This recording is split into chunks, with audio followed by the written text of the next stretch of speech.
کہیں رشتہ قریب کا ہے، لڑکی بدتمیز ہے، بچہ شریف ہے، وہ کہتا ہے ابا جی میں طلاق دینا چاہتا ہوں، میرا اس سے گزارا نہیں ہے، زبان شدید ہے۔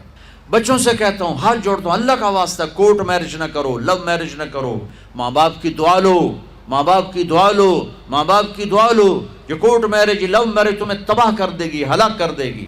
شادی بچے کا حق ہے، بچی کا حق، ماں باپ پیش کر، بیٹا یہ پیغام ہے، کر دیں، بیٹی یہ پیغام ہے، کر دیں۔ بیٹا پسند کا اظہار کرے، اسے نافرمان نہ سمجھو، بیٹی اپنی پسند کا اظہار کر دے، اسے نافرمان نہ سمجھو۔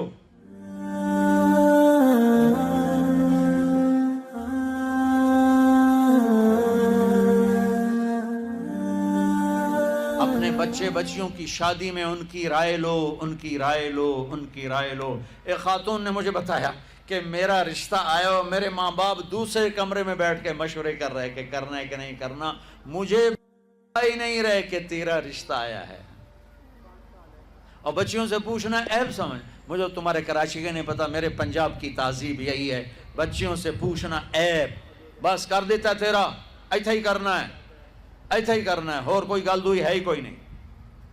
شرابی سے بات، میرے اپنے عزیز دوستوں کے بہت بڑی فیملی، بہت بڑا ذمہ دار گھرانہ، ایک بچی نے فون کہا، مولانا صاحب صرف مجھے فون آیا کہ تیرے آسان تیری منگنی کر چھٹی ہے، بس فلانی تاریخ نو تیرا نکاح ہے، ٹھیک ہے میرے ماں باپ ہیں، کر دیا، میں حاضر ہوں، لیکن مولانا اتنا تو میرا حق تھا کہ شرابی سے تو نہ کرتے، ایک شرابی سے میرا نکاح کرتے۔ میرے خاندان میں اور لڑکے بھی تھے، ایک شراب، ان کو پتہ یہ شراب پیتا ہے، اور میری زندگی رل گئی اس کے پیچھے، شرابی کے پیچھے۔ میرے نبی نے کہا علی طلاق سے بچنا، جب طلاق دی جاتی اللہ کا عرش کانپ اٹھتا ہے۔ ناجائز طلاق، بے جا، ضرورت کی وجہ سے طلاق لی بھی جا سکتی ہے، دی بھی جا سکتی۔ یہ میں ایک اضافہ کروں گا، بہت سی بچیاں نہیں گزارا ہو رہا، خاوند بدتمیز ہے یا سسرال ظالم ہے، وہ کہتی ہیں ماں سے میرا گزارا نہیں ہو رہا، میری جان چھڑا دو۔ نہیں بیٹی، گزارا کرنا ہوگا، صبر کرنا ہوگا، گزارا کرنا ہوگا، یہیں رہنا ہوگا۔ یہ ماں باپ کا ظلم ہے، یہ ماں باپ کا اپنی اولاد پر ظلم ہے۔ ہمارا تو ذمہ دارہ ماحول ہے پنجاب کا، میں نے اپنے خاندان کی بتاتا ہوں، بچیوں پہ ظلم ہوتے دیکھے، پھر ان کی فریادیں بھی سنی، پھر ان کے ماں باپ کا ظلم دیکھا۔ اتھا ہی رہنا ہے، اتھا ہی گزارا کرنا ہے، بس اساں ایک واری تیرا کر دیتا ہے، ہن اساں کوئی نہیں کرنا، پچھا مڑ کے نہ پئیاں میں، جی میں کرنا ہی کر، ساڈا کوئی ذمہ نہیں۔ ماں باپ کہتے ہیں، ماں باپ کہتے ہیں۔ اور وہ ماہی بے آب، مچھلی پانی کے بغیر تڑپتی ہے، اس طرح اس کا دن اور رات ہے۔ زندہ کی کھال کھچ رہی ہے، اس طرح اس کا دن اور رات ہے۔ اور ماں باپ کا جبر، گزارا کرنا ہے، گزارا کرنا، تینوں بعد کون تیرا رشتہ کتوں آئے گا، تیری شادی کتوں کریں گے؟ ابھی تو اس کو ذبح ہونے سے بچا لو، کل تو اللہ نے ہمیں اس کا مکلف ہی نہیں کیا کہ کل کیا ہوگا، کل کو آنے تو دو، پتہ نہیں کل کا دن ہے بھی نہیں کہ ہمارے مقدر میں یا نہیں۔ ہم کل کے لیے اپنی بچیوں کو ذبح کر دیتے۔ میں نے ان کو تڑپتے دیکھا، میں صرف اپنی فیملی کی بات اوروں کی فیملیوں کی بات جہاں جہاں تعلقات، کہیں رشتہ قریب کا ہے، لڑکی بدتمیز ہے، بچہ شریف ہے، وہ کہتا ہے ابا جی میں طلاق دینا چاہتا ہوں، میرا اس سے گزارا نہیں ہے، زبان شدید ہے۔ ہائے میرے بھائیو، گھروں کی آبادی اللہ کی قسم، مالدار ہو یا غریب ہو، صرف اچھے اخلاق سے ہوتی ہے، اور گھروں کی بربادی مالدار ہو یا غریب ہو برے اخلاق سے ہوتی ہے، برے اخلاق سے ہوتی ہے۔ دو واقعے اوپر نیچے ہوئے، ایک خاتون ملی، مجھے تعارف کرایا گا کہ ایک خاتون آ رہی ہیں، ان کے خاوند کھربوں پتی ہیں، کھربوں پتی، ٹھیک ہے جی آؤ۔ اس خاتون نے آتے ہی رونا شروع کر دیا، مولانا لوگ مجھے خوش قسمت سمجھتے ہیں کہ میں بہت بڑے مالدار کی بیگم ہوں، میرا دل زخمی ہے، میرے خاوند کا سلوک اچھا نہیں، میں دولت کو آگ لگاؤں، یہ ہیرے کے سیٹ کو میں کیا کروں جب اس کا سلوک ہی میرے ساتھ اچھا نہیں۔ چند دن کے بعد ایک نوجوان ملا، مولانا میں اپنی زندگی سے تنگ ہوں، میری بیوی انتہائی بدتمیز ہے، انتہائی زبان دراز ہے، میں اپنی زندگی سے تنگ آ چکا ہوں، 3 بچے ہو چکے ہیں، طلاق دے نہیں سکتا، میں کیا کروں؟ یہ روزمرہ کے واقعات ہیں۔ تو ضرورت کے لیے طلاق دی جا سکتی ہے، لی جا سکتی ہے، نہ عیب ہے نہ تانا ہے، نہ ذلت ہے نہ کوئی داغ ہے. لیکن ابھی فیصل آباد سے ایک بچی ملی، اس کی بچی گود میں، طلاق کیوں ہو گئی؟ کہا سسرال نے کہا بچی کیوں پیدا ہوئی ہے، گھر واپس جا. طلاق دے دی. بچی پیدا ہونے پہ طلاق دے دی. پچھلے ہفتے ملا ہوں، پچھلے ہفتے. کیا قصور ہے جی؟ بچی پیدا ہوئی طلاق دے دی. اور یہ 3 دن پہلے اسلام آباد میں خاتون ملی کہ سسرال نے گھر سے نکال دیا. کیوں؟ 3 بچیاں گھر سے نکال دی. 3 بچیاں پیدا ہونے پر گھر سے نکال دیا. یہ بھی اسی دیس کی کہانی ہے، یہ بھی اسی دیس کی دکھ بھری داستان ہے. ظلم صرف وہ نہیں جو بھتہ کی پرچیاں آ رہی ہیں اور جو دہشت گردی ہو رہی ہے، یہ گھر جیسے وہ بہت بڑا ظلم ہے، ایسے یہ بھی بہت بڑا ظلم ہے کہ کہیں بچیاں ذبح ہو رہی ہیں، کہیں بچے ذبح ہو رہے ہیں. پھر ایک اور ظلم اس کے ساتھ ہے، خاندان سے باہر نہیں کرنی، خاندان میں کریں گے. ہم راجپوت ہیں، میں اپنی بات کر، ہم راجپوت ہیں، ہم اس سے باہر نہیں کرتے. ہم شیخ ہیں، ہم باہر نہیں کرتے. ہم میمن ہیں، ہم باہر نہیں کرتے. ہم پٹھان ہیں، ہم باہر نہیں کرتے. ہم ارائن، ہم باہر نہیں کرتے. اس بت کو توڑو. اس سے بڑی بچیاں برباد ہوئی ہیں، بڑی زندگیاں برباد ہوئی ہیں. میرے نبی نے فرمایا دین دیکھو، اخلاق، اخلاق دین جہاں دیکھو رشتہ کر دو. اگر بچہ اپنی پسند کا اظہار کر دے تو اسے نافرمانی نہ سمجھو کہ تو اپنی پسند کا اظہار کیوں کرتا ہے. اگر بچی اپنی پسند کا کہہ دے کہ میری یہاں شادی کریں تو اسے بے ادب، اسے بے حیا نہ سمجھو. اس نے حیا کے ساتھ شریعت کے مطابق ایک چیز کا مطالبہ کیا ہے. اللہ کا واسطہ دیتا ہوں ماں باپ کو ہاتھ جوڑتا ہوں، نکاح بچی کا حق ہے، ان کی رائے کا احترام دو، مسلط مت کرو. یہیں کریں گے اور کہیں نہیں کریں گے. اولاد کو نافرمان کر دیا، زنا کے راستوں پر چلا دیا. بچوں سے کہتا ہوں، ہاتھ جوڑتا ہوں، اللہ کا واسطہ کورٹ میرج نہ کرو، لو میرج نہ کرو. ماں باپ کی دعا لو، ماں باپ کی دعا لو، ماں باپ کی دعا لو. یہ کورٹ میرج، لو میرج تمہیں تباہ کر دے گی، ہلاک کر دے گی. یہ محبت کا نشہ چند دنوں میں اتر جاتا ہے. عاشق معشوق اور ہوتے ہیں، خاوند بیوی اور ہوتے ہیں، حقائق اور ہوتے ہیں، تصور تخیل اور ہوتے ہیں. میرے رب نے ایک اعتدال کا دین پیش کیا ہے، ایک اعتدال کا دین پیش کیا ہے. شادی بچے کا حق ہے، بچی کا حق. ماں باپ پیش کر، بیٹا یہ پیغام ہے، کر دیں. بیٹی یہ پیغام ہے، کر دیں. بیٹا پسند کا اظہار کرے، اسے نافرمان نہ سمجھو. بیٹی اپنی پسند کا اظہار کر دے، اسے نافرمان نہ سمجھو. صحابہ کی سیرت اٹھا کے پڑھو، صحابیات کی سیرت اٹھا کے پڑھو. ایک خاتون، یا رسول اللہ میں آپ سے شادی کرنا چاہتی ہوں، یا رسول اللہ میں آپ سے شادی کرنا چاہتی ہوں. تو صحابیہ کروڑوں رابعہ بصری قربان کی جائیں صحابیہ پر.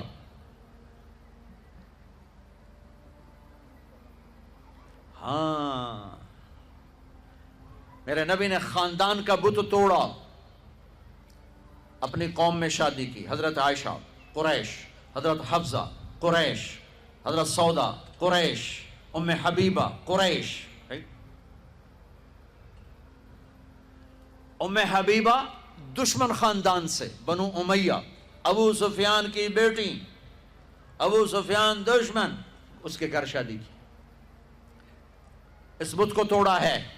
پھر قریش سے باہر نکلے عرب، میمونہ رضی اللہ تعالیٰ، ہلالیہ، جویریہ رضی اللہ تعالیٰ، بنو مستلق، زینب بنت جہش قریش، زینب بنت خزیمہ قریش، ام سلمہ قریش. باہر نکلے. زینب میمونہ ہلالیہ قریش سے باہر، جویریہ بنو مستلق قریش سے باہر. پھر ایک قدم آگے عربوں کے باہر شادی کی، یہودیوں میں. حضرت صفیہ، یہود، بنو قریظہ. آپ جانتے تھے کہ میری امت یہ بت کھڑے کرے گی، یہ بت کھڑے کرے گی. بچیاں بوڑھی ہو جائیں گی، کہیں گی بس راجپوت ملے گا تو کریں گے نہیں تو نہیں، میمن ملے گا تو کریں گے نہیں تو نہیں، شیخ ملے گا تو کریں گے نہیں تو نہیں. یہ پتہ نہیں کتھوں آ گئے جٹ بٹ نٹ، کتھوں کٹھے ہو گئے. قومیں تو پہچان کے لیے ہیں، نہ کہ ان دیواروں کو کھڑا کرنے کے لیے. پھر اپنی بچیوں کو سنو. میرے نبی نے حضرت زینب کا رشتہ کیا، ابو العاص بنو امیہ دشمن خاندان، حضرت رقیہ، حضرت عثمان بنو امیہ، حضرت ام کلثوم، حضرت عثمان بنو امیہ، مخالف دھڑے میں حضرت عثمان اپنا دھڑا چھوڑ کے آ گئے، لیکن پیچھے نسبت تو بنو امیہ ہے۔ ایک بچی فاطمہ اپنے گھر میں دی علی کو، اور وہ بھی کیسے دی؟ ایک حدیث سنو، میرے نبی نے فرمایا ما تزوجت وما زوجت الا بوحی من السماء نزل به جبریل، میں نے جہاں شادی کی، میں نے جہاں بیٹی دی، پہلے آسمان سے جبریل آیا، حکم سنایا، پھر میں نے قدم اٹھایا، ٹھیک ہو گیا؟ ٹھیک ہے۔ اب حضرت علی رشتہ لے کر آئے، رشتے کا پیغام لے کر آئے، اور آ کر چپ کر کے بیٹھ گئے۔ آپ نے فرمایا، آپ کو تو پتہ تھا علی کیوں آئے بیٹھے ہیں، آپ نے کہا علی کیسے آئے؟ چپ، شرم کی وجہ سے۔ 21 سال عمر تھی حضرت فاطمہ کی، 15.5 سال۔ پھر آپ نے خود کہا علی فاطمہ کے رشتے کے لیے آئے ہو؟ جی۔ تو آپ نے کہا انشاءاللہ انشاءاللہ، اور یہ کہہ کر اٹھ گئے۔ تو حضرت علی بڑے پریشان سے اٹھے اور باہر آ گئے۔ باہر صحابہ انتظار کر رہے تھے کہ کیا بنتا ہے۔ صحابہ نے پوچھا کیا ہوا؟ کہا انکار۔ کہیں انکار؟ وہ کیسے؟ کہا کچھ بھی نہیں بولے۔ تو عبد الرحمن بن عوف کہنے کے کچھ تو بولے ہوں گے۔ کہا انشاءاللہ کہا تھا۔ کہا تو ہو گیا۔ کہا وہ کیسے؟ کہا نبی کا انشاءاللہ ہاں ہوتا ہے۔ اچھا اب یہ انشاءاللہ کیوں کہا؟ یہ کیوں نہیں کہا کہ ہاں ہو گیا؟ آسمان سے وحی آ چکی ہے، جبریل آ چکا ہے کہ فاطمہ علی کے لیے ہے، یہ جوڑا طے ہو چکا ہے، پھر ہاں کیوں نہیں کی؟ ارے آپ کو سمجھانے بتانے کے لیے۔ سنو میں کیا فریاد کر رہا ہوں، صرف عبادات کا نام اسلام نہیں ہے، یہ سب اسلام بیان کر رہا ہوں۔ میرے نبی گھر آئے، فاطمہ جیسی جنت کی شہزادی کو بلایا، بیٹی فاطمہ علی کا رشتہ آیا ہے، ہاں کر دوں؟ کیا وحی کے آنے کے بعد بھی پوچھنے کی ضرورت تھی؟ جب اللہ کہہ چکے ہیں کہ فاطمہ علی کے لیے ہیں، اور آسمان سے جبریل آ چکے ہیں کہ یہ رشتہ آسمانوں پہ طے ہو چکا ہے، پھر یہ کیوں کہا فاطمہ بیٹی علی کا رشتہ آیا ہے، ہاں کر دوں؟ یہ کراچی والوں کو سکھانے کے لیے، قیامت تک کی امت کو سکھانے کے لیے کہ بیٹیوں سے پوچھا جاتا ہے کہ یہ شادی بیٹی کا حق ہے، یہ نکاح بیٹے کا حق ہے۔ یہ ایجاب قبول ماں باپ کرتے ہیں یا لڑکا لڑکی کرتے ہیں؟ اور ایجاب قبول کے بغیر نکاح ہو سکتا ہے؟ میرے ایک دوست ہیں چودھری رفاقت منڈی باؤدین، ان کے گاؤں کا ایک بچہ چھوٹی عمر میں بسوں پہ وہ نوکری پہ لگ گیا، وہ کنڈکٹر بن گیا، کلینر کنڈکٹر۔ وہ ساری زندگی اس میں گزر گئی، استاد جی آن دے، استاد جی جان دے، استاد جی کٹ لو، استاد جی آگے چلو، استاد جی پیچھے چلو۔ اس کی شادی ہونے لگی، یہ میں لطیفہ نہیں سنا رہا ہوں، صحیح واقعہ سنا رہا ہوں، منڈی باؤدین۔ اچھا مولوی صاحب آکھیا ہاں بھائی پترا فلانے دی دھی تے اے او دا نام تے اے او دا پیو تے اتنا مار میں تینوں دتی تو قبول کیتی؟ وہ آکھن لگا جی آن دیو۔ تو اس کے بھائی نے اس کو کون نہیں ماری، کہندا جی جان دیو۔